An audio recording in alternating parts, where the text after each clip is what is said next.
Clinique à vif, Salvador Dali, peindre pour ne pas sombrer.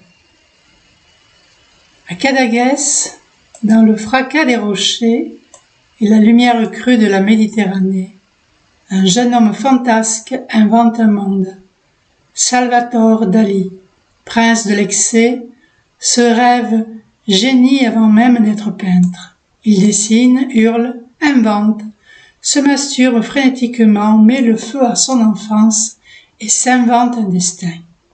Il y a le frère mort, l'enfant parfait que ses parents pleurent toujours et dont il porte le prénom.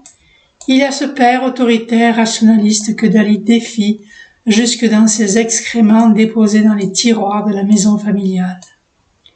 À lui seul, il est déjà un théâtre, grotesque, grandiose, génial. Puis vient l'été 1929. Avec lui, la rencontre foudroyante, Gala. L'épouse d'Éluard devient sa muse, sa mère, sa reine. Il dira d'elle, elle m'a sauvé la vie. Avec elle, il quitte le gouffre pour le transformer en grotte aux merveilles. Gala, c'est Gradiva, la guérisseuse des rêves. Et dans l'ombre dorée plane un autre amour, Federico Garcia Lorca, poète incandescent. Lorca l'admire, l'aime, Dali le désire, le fuit, le regarde comme un miroir trop brûlant. Il peint alors Saint-Sébastien, impassible, entre Vénus et Minerve, double tête fusionnée, le sexe chez Dali, c'est l'angoisse, la peinture, sa parade. Il mangera le monde du regard, le digérera par l'estomac de l'art, il dira la beauté sera comestible ou ne sera pas.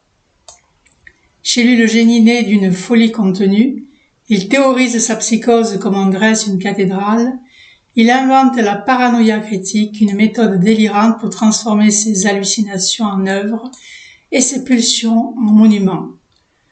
David, c'est l'enfant trop regardé qui ne s'est jamais senti exister, le double, le frère mort, le père dévorant.